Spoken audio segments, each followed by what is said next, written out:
Y'all, this is Chris Rivers, Dragons Up. I want to give a big shout out to Penthouse Studios, NYC. We up in here right now. There's stars in the ceiling and there's stars in this chair. Peace out.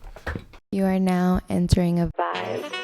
Hey, I be wildin', I ain't playing with these niggas. I be wildin', I be Neil deGrasse Tyson, give me space, I be wildin'. Hey, what up, guys? It's Julia Vamps, and you're listening to the best damn podcast that's Culture Pop Radio. And who we got in the building today? Oh, we got Chris Rivers in the building. Saucy. Yeah, Oh, man, saucy. vigorous sauce love levels it. have been achieved. Thank Exactly, you. man. Yeah, Chris yeah. Rivers. I appreciate you for I'm having excited. me. I'm also excited. My armpits are sweating too, by the way. The back of my neck is moist. The back of my neck is moist. I think it's the air quality. Exactly. It's that. New York City human, for real.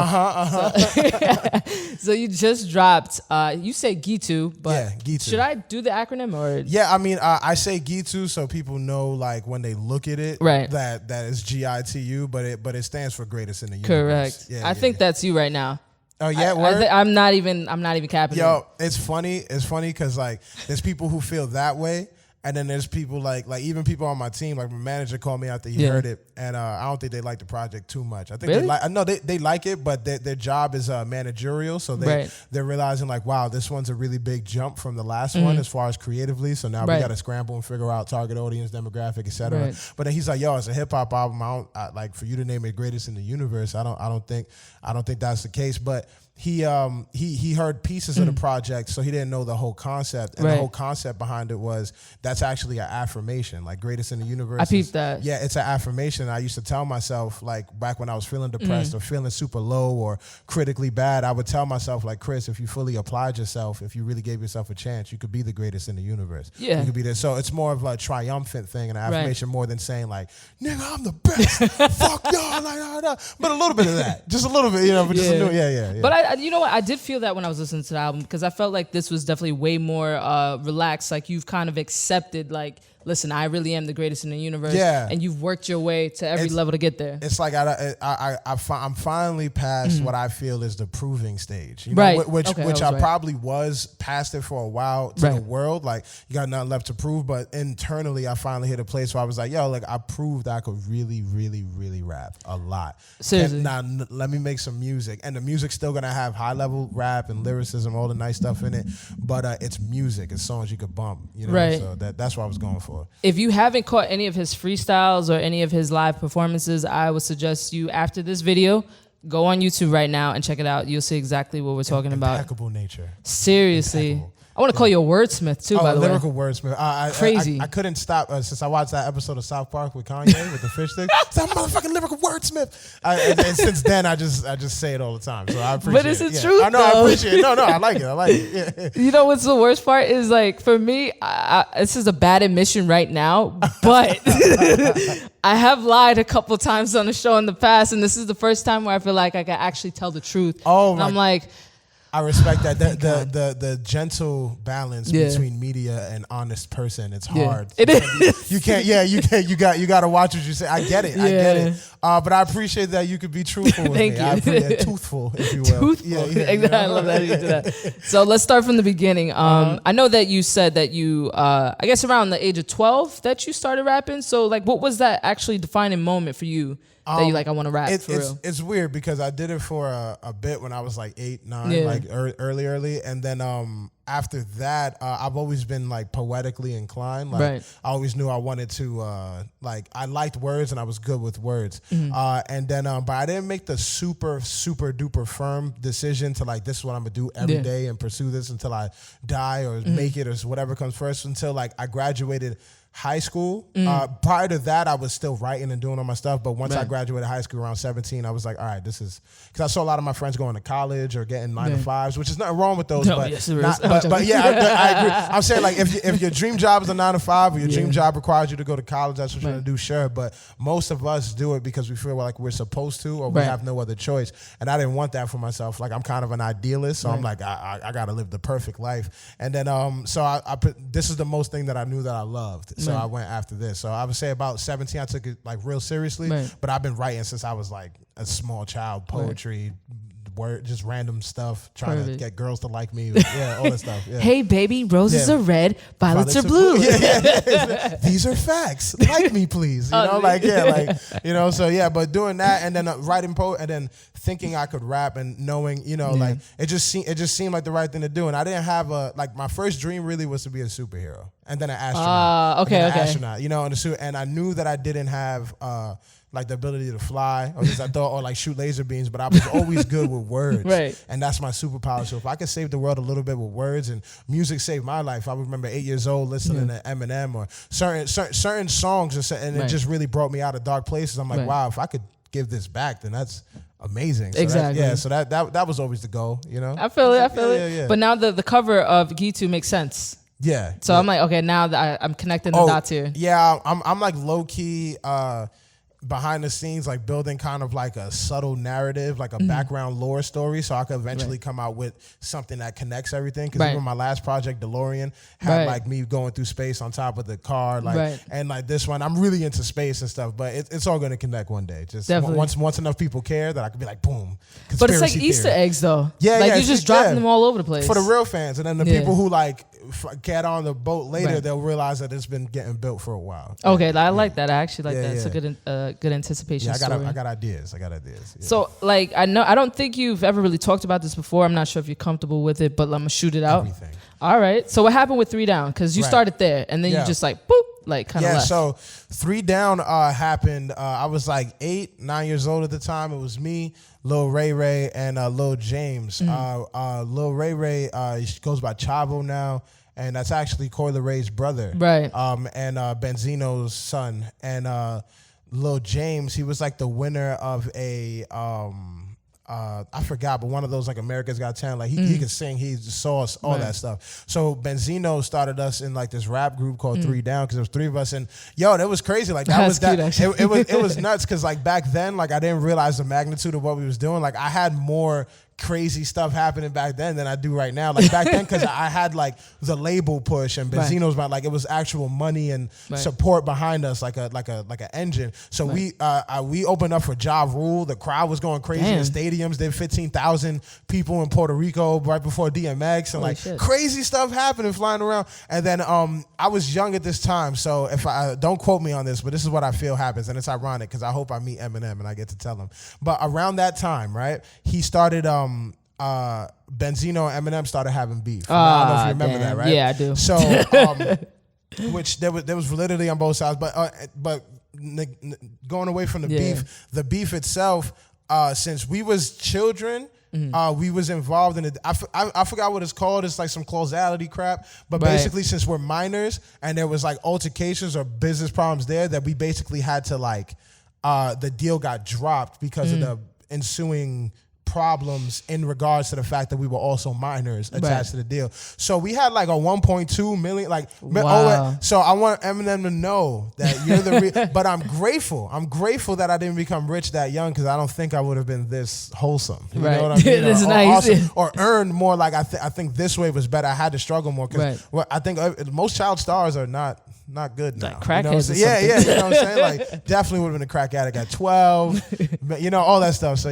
I'm just glad. But Eminem, you did that to me. Wait, I know. I want to say, were you being sarcastic on This Is 50 a couple years ago when they were talking about your weight loss, or was that for real? Now that we're on it, where was the sarcasm? What I say? He was like, how did you lose all that weight? He was like, crack. Oh, crack. Oh yeah, no. I was definitely being funny. I was like, I've never done crack. I'm more of a heroin kind of person. No, this is probably really triggering to like drug addicts watching. Please don't do drugs. Not hardcore ones, at least. And no drugs like that. I really love boxing.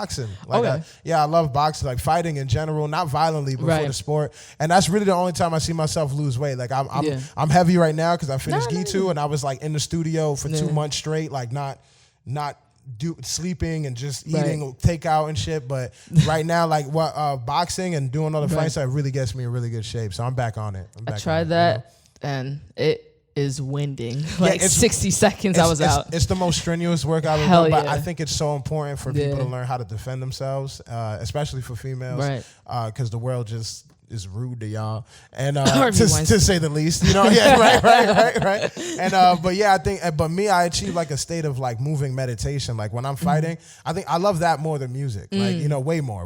Like it's one of those things. Like when I'm doing that, when I'm training, when I'm fighting, the rest of the universe just collapses away on itself. Like I'm there, I'm present. Like it's all me, and it's just that, and it's wonderful. Yeah, I love that you say that. Yeah. So like just to get a little bit more into the background before we move to G.I.T.U, did you feel more of a genetic calling, or is this more something for rapping?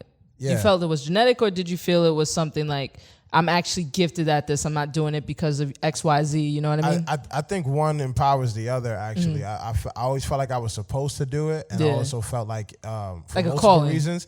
Yeah, well, supposed to do it out of obligation, and it overlapped with the calling, because it was one of those things that, like, since I was young, my father would tell me, like, he passed when I was 6, right. But prior to that, as a 4-year-old, 3-year-old, he'll tell me, like, yo, if I died or if something happened to me, it's your job to take care of the family, because you're the only boy. Yeah. You know what I'm saying? So after he passed, I had like, those are the words that resonated the most that he told me. So I had like this overwhelming, like, just obligation in my head that I need to take care of the family, or I failed, you know? So at that point I said, I want to start rapping, because that's what I saw my dad do to provide. Right. So I wanted to do it too. And it just turned out that I was good. You know what I'm saying? Like, and I think that's genetics. And I think a lot what has to do with writing is how you perceive things. You know, someone could take this table and be like, oh, dude, cool, this is a white table. Or you could see that there's been thousands of years of human manufacturing and science that's gotten to the place that we could finally create something like this so casually that we could use it as a table, when back in the day, this was high level craftsmanship. Right. That, you know what I'm saying? Like, so to see things more than what they are, I think that's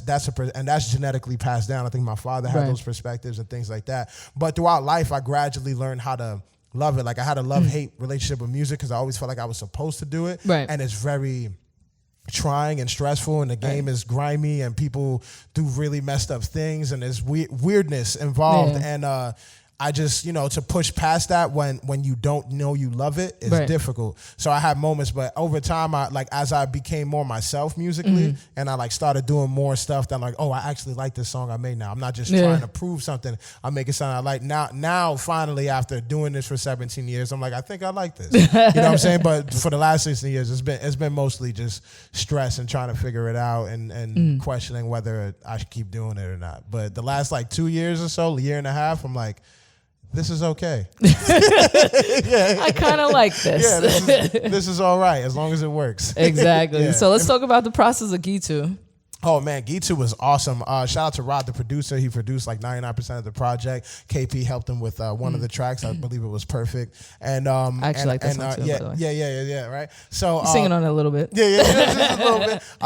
And this one, I really wanted it to be super like I wanted it to be all here, because like I said, I was miserable with the music for a while. I was like, yo, like, I'm not even making stuff that I like personally. I'm not getting any, and this will all make sense if I was actually getting financially stable off of it, but it's still a struggle. You know what I'm saying? I support myself off of it, but it's not something that's life-changing. It's just getting me through to the next move, so I can make another investment, and most of it has to go right back into it. Exactly. I could have easily worked for like the MTA and been more financially stable right now. You know what I'm saying? Like, but it's not the dream. You know what I'm saying? So I was like, yo, I got to give this one serious push, but the only way that I could really do this and feel like I'm not going insane is if I make something that I like. Right. So I'm like, yo, Chris, you have to develop yourself, because I don't think I was skill wise to a place where I could make music that I liked. Right.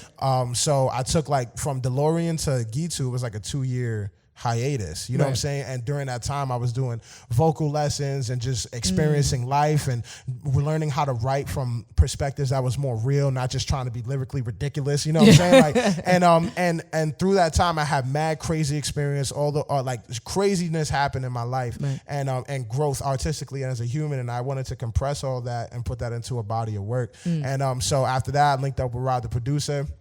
We basically lived in his studio. There's no windows in there, so I didn't know what day, like the days were passing. I put my phone on Do Not Disturb. Everyone was mad at me because I wasn't responding. But we went there. Sometimes I would write sometimes I would sit there and describe to him, like, he's like, yo, what kind of record do you want to make? And I'll be like, yo, he's like, how do you want it to feel? Like when you're performing it, close your eyes. Like, how do you see the crowd? Like, and I'll tell him the energy, like from not even sounds or words, but just like the reaction, the energy, the feeling. And he's like, all right, cool. And he'll start cooking up a beat that felt like that. And then I'll build the verse. So sometimes I'll come with a verse or something like that, or a hook, and he'll hear that and he'll start building the beat around it and bringing it to life. And we basically did that and, struggled a few moments, all this stuff, played mad Super Smash Bros.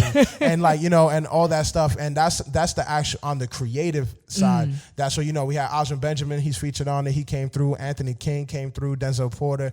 Those people, Rod, the producer, he's on background vocals, certain things, all that stuff. On the business side, my manager, shout out to my team. That's why it's important that you have a great team. Like he coordinated that, dealing with through Domingo and Mellow Music Group. Shout out to both of them. Mellow Music Group is the people that we partner with for the project. Yeah, I saw that too. So on the business side that was there. And but creatively, that's how we did it. We just built it from the floor up and really just made sure that it was like everything I said and everything that was on there was something that I genuinely felt. I wasn't just rhyming to rhyme, and it all meant something and was towards the concept. So yeah. Definitely. Yeah. And I noticed that like in the 3 different interludes, it was kind of vulnerable. It was really personal. Why would you bring us into that? Because I like how you started off with your mom, by the way. Right. I love that. It's the first time I had my mom on a project, by the way, so it was pretty amazing. And this is, I wanted to achieve that, the personableness of it, because I feel like a lot of my music, I feel like I've always been that kid where you watch rap and it like,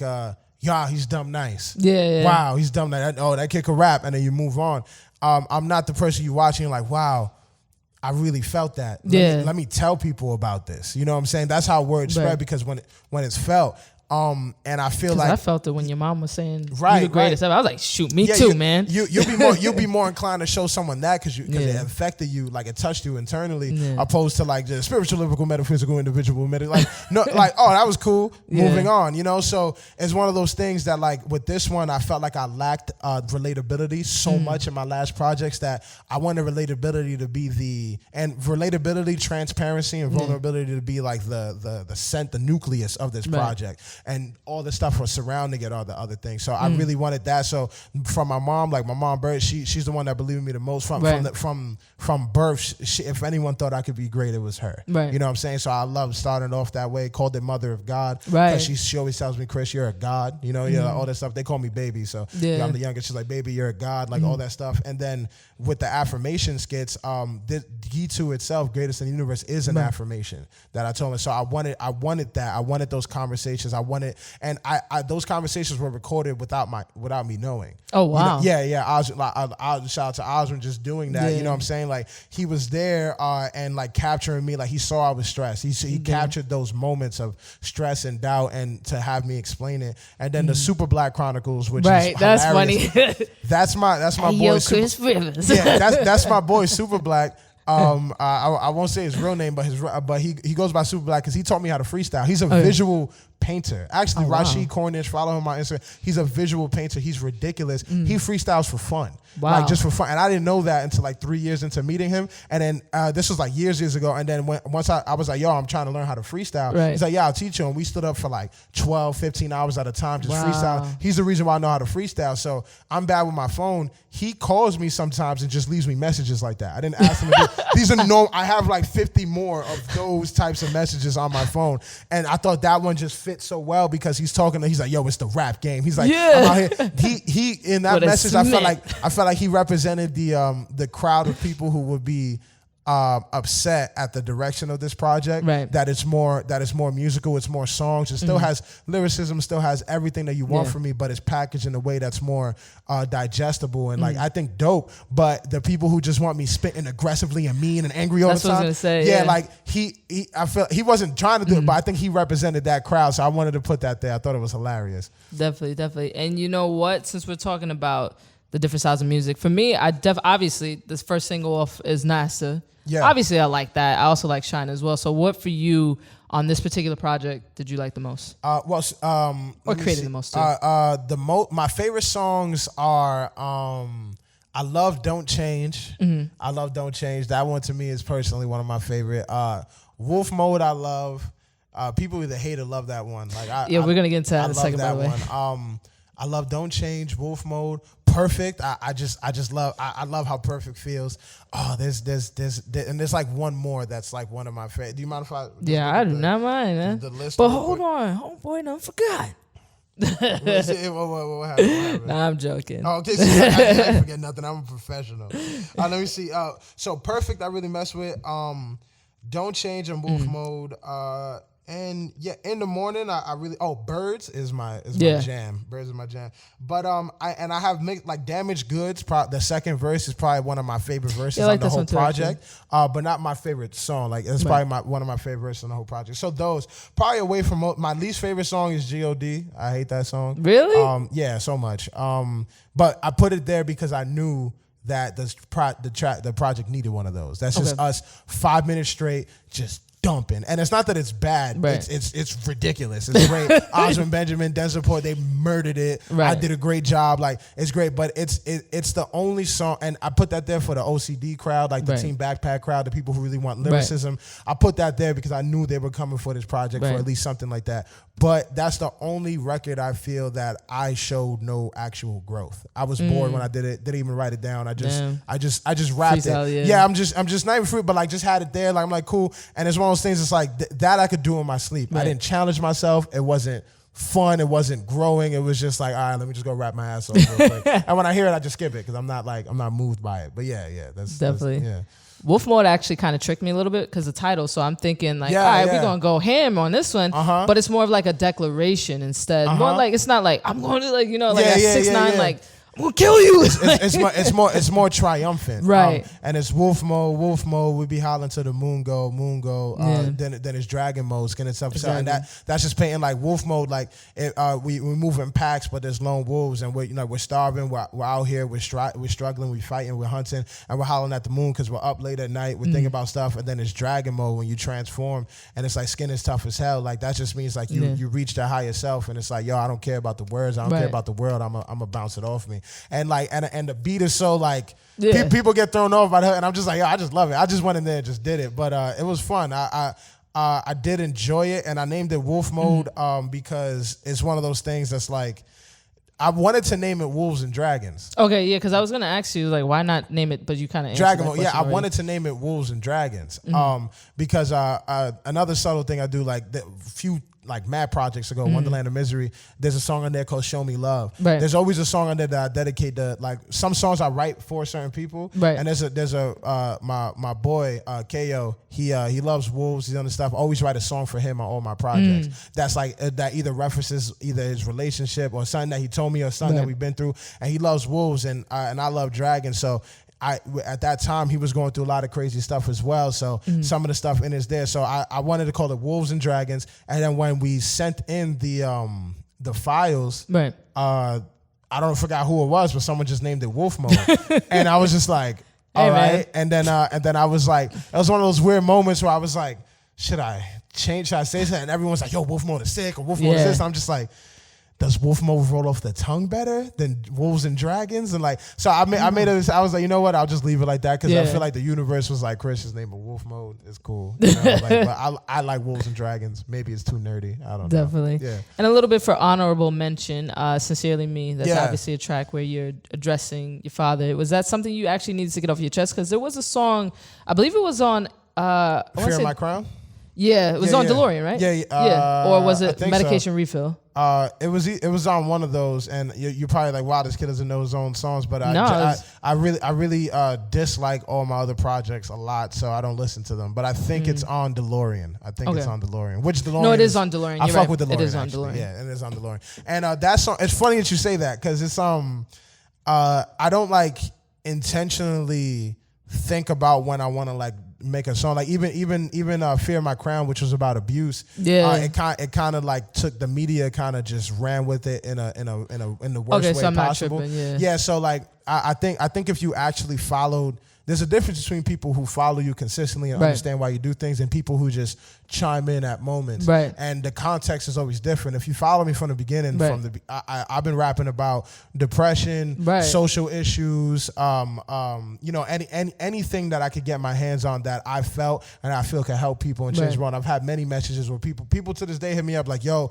ask me for advice, life advice, different things. I'm not a guru, but they hear me talk and they get inspired, and I do my best to sit there and navigate these situations. I've always been like that. So I'm someone who's been through domestic abuse, and I went to safe havens. I've spoken in shelters. I went to different places where I talk to the kids and different, I do things like this. I don't always post it or talk about it or things like that, but I'm passionate about it. And you don't need to either, by the way. Yeah, I don't think it's like, I guess it would, I'm bad with that. I probably should. So it's more like socially out there, but I'm doing it genuinely because I just care. Right. And it's one of those things that, I forgot the exact statistics. I had it when I went to these events, but it's like roughly about like 7 in every 11 women are in abusive relationships. Wow, yeah. About 4 in every 10 men are in abusive relationships. And that doesn't even include the children. There's actively 10 million people, at least in walking around in America a year, that's suffering from abusive trauma. You know what I'm saying? And this is something that isn't spoken about. Right. So I felt like I wanted to make a song, and like it's something that shaped me into who I am to this day. I think being abused as a child, it has a lot of molding for how you perceive yourself in the world as an adult. I'm still going through things at 25 for shit I've been through at 4. You know what I'm saying? Like, so. And that sense, I'm like, yo, I got to make this song. It'll help a lot of people. I put it out. I shot the video, made sure. And the video was about the cycle of abuse, showing that sometimes when you're abused, you become the abuser. Right. And because I'm Pun's son and because there's footage of him doing things and stuff like that, and it's out there. And the lyrics are from a real place, but I wanted to highlight abuse. Like, this is the cycle of abuse. Let's have ways of reading this, more understanding. And people flipped it like, yo, he's talking shit about his father, all this shit. And I'm just like, yo, and mind you, this is 1% of the people. 99% of it, I've gotten literally thousands of messages. Wow, you gave me the courage to speak up. You gave me the courage to leave. You gave me the courage to stand up. I didn't know people. Like, so many great, so I'm happy about it. But on the media side, it was very, from the powers that be and the people that could steer the narrative and people that was offended. Some of these people also woman beaters behind the scenes and different things like that. That's, of course, going to be offended because they want to maintain the integrity of my father's legacy. And I feel personally that if you knew him more as a person inside, like I know him as a whole person. Yeah. You know him as just Big Pun, the artist. Right. So you glorify him in this way, but once something that comes that may deflect that glorification, you start feeling like, oh, now I don't love him. Right. I know both sides. I know why he did it. I know he's human. I've forgiven him 1,000 times already for it. I know why he became that way, the demons he suffered through, and I see his greatness and his dark side, and I still love and accept him. Yeah,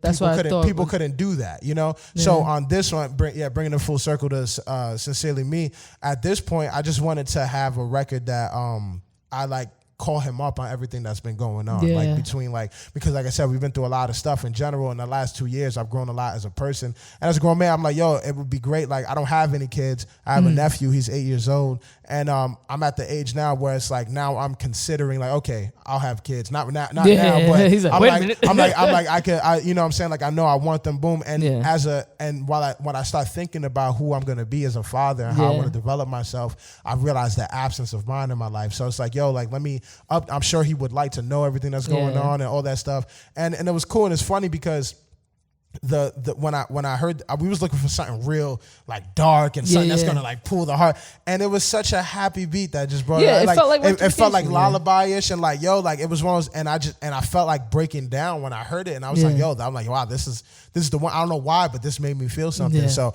and I just wrote what I felt. I didn't think about it. I just wrote from here to there, and that's how it came out. And yeah, man, it sucks because like me and my family knows the truth behind a lot of things and all this stuff, but we don't have the voice or the platforms to steer the narrative the way other people do, and they're gonna steer it in a way that kind of demonizes us or just whatever gains they want to get. It kind of steers it in that way. So I do my best just to be 1,000% honest in my music and what I put out, and then to speak it. And with that song, it wasn't like an advantageous thing. I was just genuinely trying to write a letter to my pops. Yeah. Damn. No, and you know what though? Because when you said all the media stuff, I was like, it kind of felt like, in a sense, even though I know you just explained it, it almost felt like you were trying to kind of rectify that fear of the crown thing, like kind of like, wait. No, kind of like don't take that out. That's what it was. Even that, like, I really wasn't like for fear of my crown thing, like.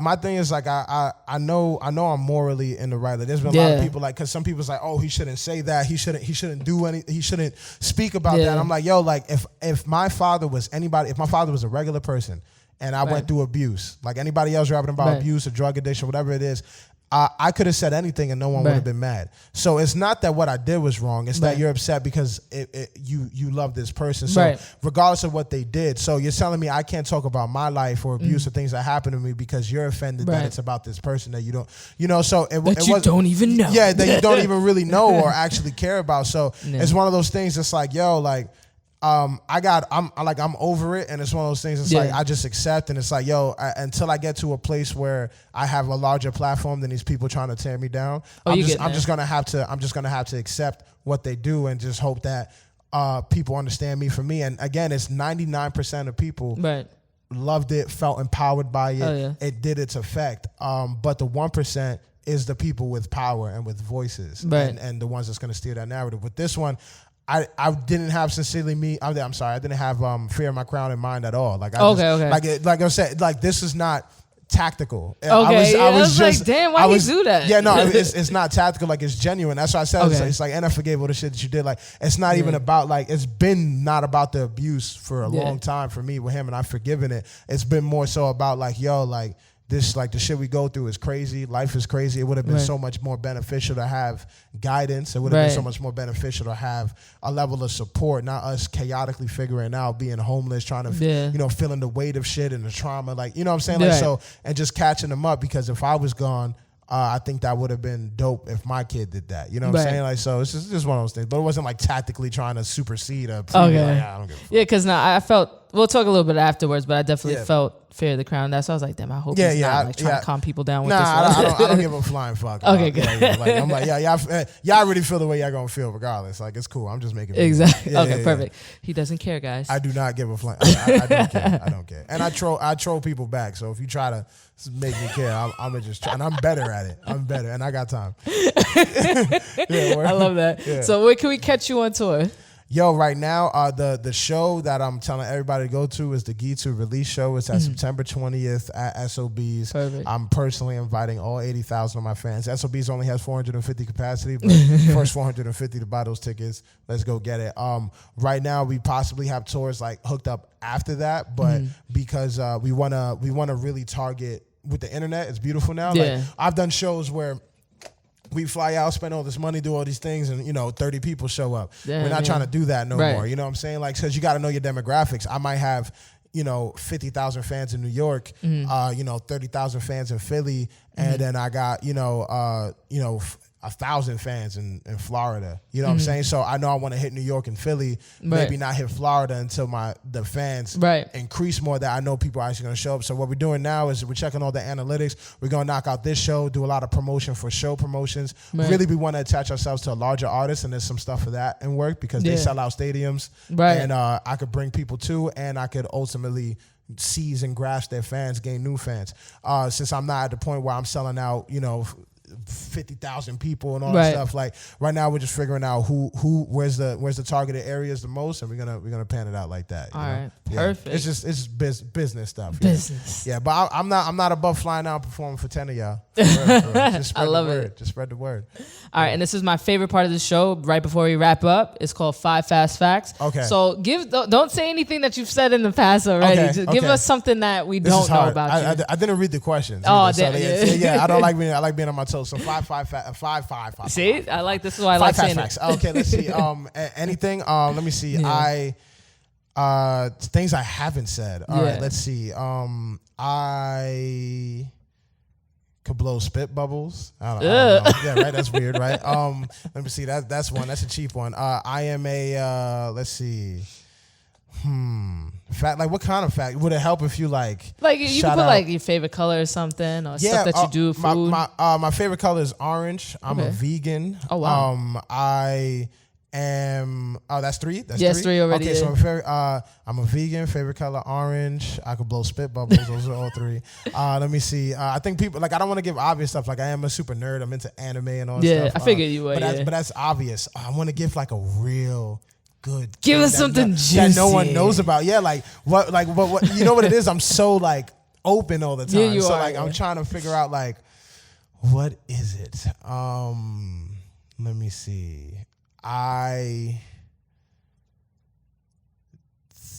like, no. You gotta dig deep for this one. Yeah. Like I'm like, damn. Like, and this is for 5 facts. Who has 5 facts ready? Like some people do. No, but you know what it is? Because I got other random facts, but it's like I want to give something like really, really good. Yeah, like, really good. Like what's something that you probably want to know that could any question in the universe? Like what's something? But you want to see how hard damn. it is? See how hard it is? Look at what you do to me.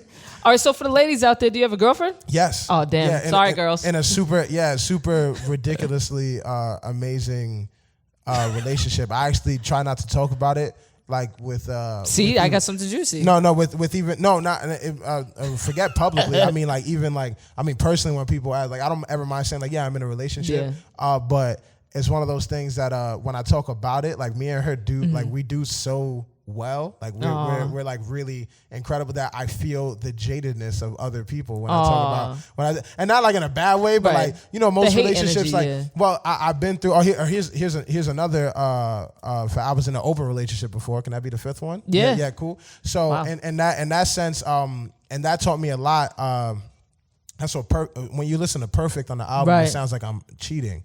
Okay. It does. It does. Because I was like, love myself, but right now I'm in love with 2 bitches. I mean women. I mean prisons. I mean prisms. They catch my light. They catch mine. I should reflect all that stuff. So, and it's talking about the nuances of that, but that I made it that way and vague, but it's really about an open relationship and navigating that. And what that taught me, I'm only bringing this up to say that the reason why my relationship now is going so well is because of the things that I learned during my last relationship and previous ones.